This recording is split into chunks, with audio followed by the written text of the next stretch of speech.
नमस्कार। आज प्रस्तुत हूँ मैं कक्षा 8 की पाठ लेकर civilising the native educating the nation. Hindi में देसी जनता को सभ्य बनाना और राष्ट्र को शिक्षित करना। इस पाठ में हम जो टॉपिक्स कवर करेंगे वो टॉपिक्स हैं ट्रेडिशन ऑफ ओरिएंटलिज्म यानी प्राच्यवाद की परंपरा, grave errors of the East, पूर्व की जघन्य गलतियां, 1835 का एजुकेशन एक्ट, वुड्स डिस्पैच और विलियम एडम की report, local schools, Mahatma Gandhi के द्वारा दिए गए शिक्षा पर विचार और टैगोर अवार्ड ऑफ पीस यानी टैगोर का शांति निकेतन।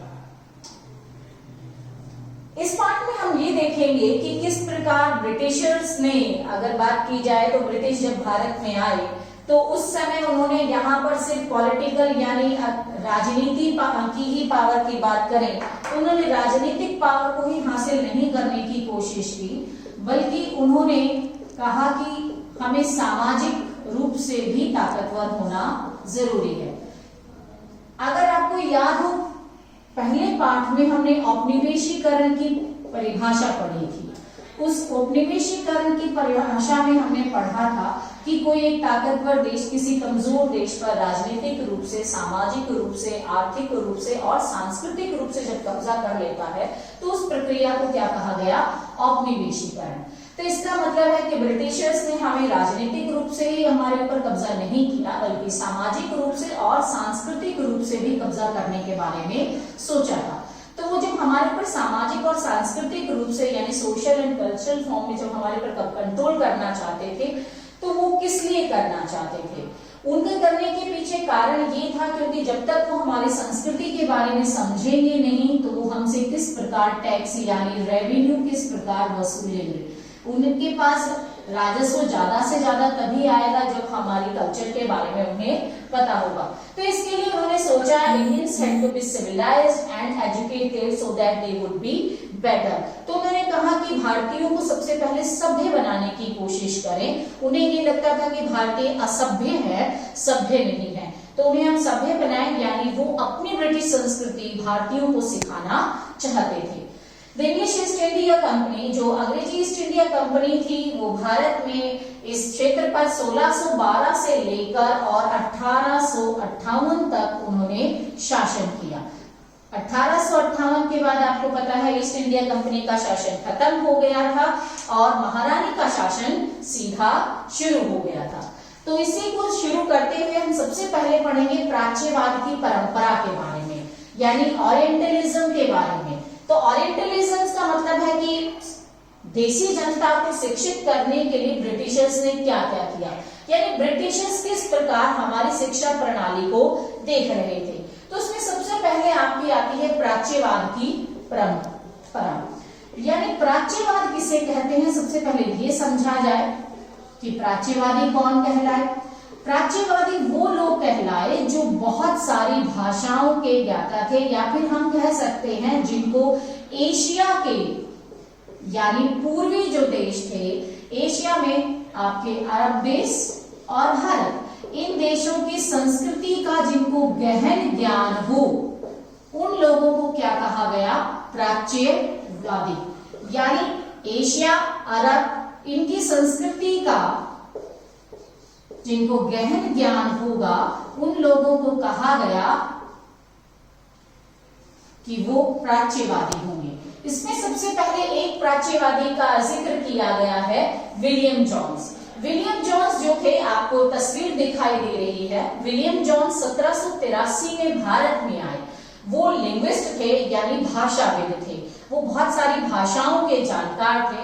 उन्हें फ्रांसीसी, अंग्रेजी, ग्रीक, लैटिन, पर्शियन, अरबी और संस्कृत जैसी भाषाएं आती थी और उन्होंने संस्कृत भाषा की ग्रामर यानी व्याकरण और काव्य में भी काफी रुचि रखी।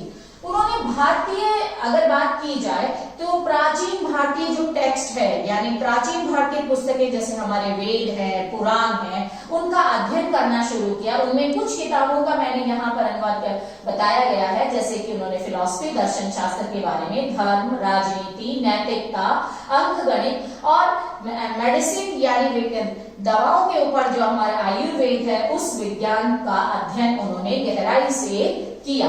जो विलियम जॉन्स हैं, जो कलकत्ता से भारत में अंग्रेज से कलकत्ता में आए 1783 में।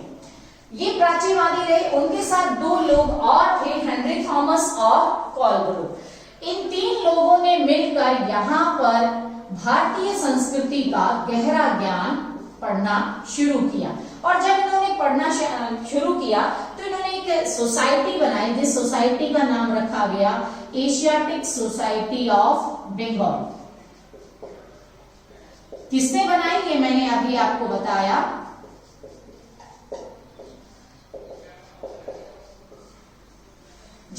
विलियम जॉन्स ने, हेनरी थॉमस ने और कोलब्रुक नेथलिन हेलहेट ने एशियाटिक सोसाइटी ऑफ बंगाल नाम की एक सोसाइटी बनाई और उन्होंने एक शोध पत्र भी जारी किया। उस शोध पत्र का नाम रखा गया एशियाटिक रिसर्च, यानी एक शोध पत्र पब्लिश किया उन्होंने, छपवाया, जिस शोध पत्र का नाम था एशियाटिक रिसर्च। इस एशियाटिक रिसर्च में उन्होंने भारतीय जितनी भी चीजें थी उन सभी का अध्ययन करके उनका अनुवाद किया और उसे पब्लिश किया गया था।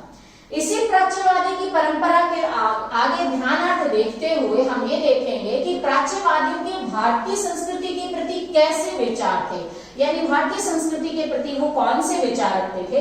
वो भारतीय संस्कृति के बहुत ही आदर करते थे और वो ये कहते थे कि भारतीयों को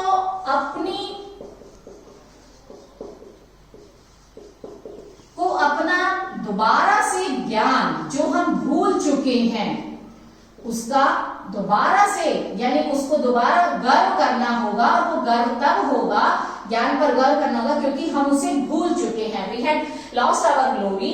तो उन्होंने कहा कि सबसे पहले हमें क्या करना होगा कि भारतीयों को ये एहसास दिलाना होगा कि आपके पास ज्ञान का अंबार है, ढेर है। तो आप पुरानी किताबें, अपनी जो प्राचीन किताबें हैं, जिनमें चाहे वो हिंदू धर्म से संबंधित कानूनी किताबें हो या मुस्लिम धर्म से संबंधित किताबें हो, तो उनका अध्ययन दोबारा से कीजिए और अपना पुनर्निर्माण कीजिए। इसके लिए उन्होंने बहुत सारे काम किए, जैसे उन्होंने कुछ किताबें हमारी पढ़ी, उनके अर्थ किए, उनकी ट्रांसलेशन की। ट्रांसलेशंस करने के बाद उन्होंने ये सच रूप में पाया कि जो ब्रिटिशर्स जो चाहते हैं कि भारतीय संस्कृति का अध्ययन किया जाए और भारतीयों को शिक्षित किया जाए, तो उसके लिए सबसे पहले भारतीयों को उनका खुद का ज्ञान दिया जाना चाहिए, ना कि ब्रिटिश ज्ञान दिया जाना चाहिए। तो उन्होंने कहा कि Indians would rediscover their own heritage, यानी भारतीय अपनी संस्कृति का पुनः दोबारा से ज्ञान प्राप्त करें। और बॉय ऑफ दिस प्रोसेस, इस सभी प्रक्रिया में जो ब्रिटिशर्स हैं वो अपनी ही ज्ञान के खुद ही गार्जियंस होंगे, यानी खुद ही संरक्षक बनेंगे, जिससे ब्रिटिशर्स को भी फायदा होगा। और इस तरह से ब्रिटिशर्स पश्चिम के ज्ञान को भी बढ़ावा देंगे, यानी हमारा जो ज्ञान है, जो पूर्वी ज्ञान है, उसको तो बढ़ावा मिलेगा ही मिलेगा। जब हम इसको पुनर्जीवित करेंगे तो हम पश्चिम ज्ञान की तरफ भी आकर्षित होंगे। तो ये उनके विचार थे। इसी में हम आगे देखेंगे कि ऑफिशियल ईस्ट इंडिया कंपनी में हमने कुछ शब्दों का, जैसे उन्होंने मुस्लिम धर्म के पढ़ने के लिए कहा तो उन्होंने कुछ संस्थान स्थापित किए। जो संस्थान स्थापित किए उन संस्थानों में सबसे पहले आता है मदरसा। मदरसा को जो स्थापित किया कलकत्ता में, यानी कलकत्ता में मदरसा स्थापित किया गया, जो कि 1781 में स्थापित किया गया। मदरसा उस जगह को कहा जाता है जहां पर भारतीय जो मुस्लिम्स हैं उनको अरबी और फारसी भाषा में उनके इस्लाम धर्म के कानून की शिक्षा दी जाती है। इसी तरह से हिंदुओं के लिए हिंदू कॉलेज बनारस में स्थापित किया गया, जहां पर प्राचीन संस्कृत का ज्ञान दिया गया। और सभी ऑफिशियल्स, लेकिन जो सभी ऑफिसर्स थे, यानी जितने भी ब्रिटिश अफसर थे, वो प्राच्यवादी की परंपरा को नहीं मान रहे थे। कुछ लोग उनका विरोध भी कर रहे थे। मैंने आपको फोटो दिखाई गई है एशियाटिक सोसाइटी ऑफ बंगाल, जो विलियम जॉन्स और नेथलिन हेलहेट ने फिक्स की थी। ये उनकी जनरल यानी शोध पत्रिका का मुख्य प्रमुख पृष्ठ है, जो आप इस स्लाइड्स में देख रहे हैं। तो अब हम अगला देखेंगे कि कुछ शब्दों का मैंने प्रयोग किया, उन शब्दों को परिभाषित कैसे करेंगे। सबसे पहले लिंग्विस्ट यानी भाषाविद। भाषाविद उस व्यक्ति को कहा जाता है जो व्यक्ति बहुत सारी भाषाओं का ज्ञाता हो, यानी जो बहुत सारी भाषाओं का ज्ञान रखता हो, उन लोगों को क्या कहा जाता है? भाषाविद। अगला आपको दिया गया है मदरसा। अभी मैंने बताया कि एक अरबी शब्द है, जहां पर ये स्कूल या कॉलेज जैसे स्थान होता है जहां पर इस्लाम धर्म की शिक्षा हासिल की जाती है। फिर मैंने अभी एक शब्द इस्तेमाल किया था, प्राच्यवाद। प्राच्यवाद यानी जो एशिया की कल्चर यानी एशिया की संस्कृति का गहन ज्ञान रखते हैं। एक शब्द आएगा आपके पाठ में मुंशी। मुंशी यानी वो व्यक्ति जो पढ़ना लिखना जानता है फारसी भाषा में। एक और शब्द हम इस्तेमाल कर रहे हैं क्योंकि प्राच्यवादी कह रहे थे कि हमें वर्नाक्यूलर भाषा में ही ज्ञान दिया जाना चाहिए, यानी भारतीयों को वर्नाक्यूलर भाषा में ज्ञान देना। वर्नाक्यूलर का मतलब होता है देसी भाषा। देसी भाषा यानी हमारे यहाँ बोली जाती है, हर 2 किलोमीटर पर हमारी बोली बदल जाती है। तो उन्होंने कहा कि हमें अपनी लोकल लैंग्वेज यानी जो हमारी देशी भाषा है, वो जो स्टैंडर्ड लैंग्वेज है उसमें हमें भाग दी जानी चाहिए, ना कि हमारी शिक्षा अंग्रेजी में दी जानी चाहिए। जब हम अपनी देशी भाषा में ज्ञान प्राप्त करेंगे तो हम पुनः दोबारा से अपने गर्व हासिल करेंगे, अपनी शिक्षा पर गर्व कर सकेंगे। Thank you. आशा है आपको ये वीडियो पसंद आया होगा। अगर आपको ये वीडियो पसंद आए तो लाइक करें, शेयर करें और सब्सक्राइब करें। धन्यवाद।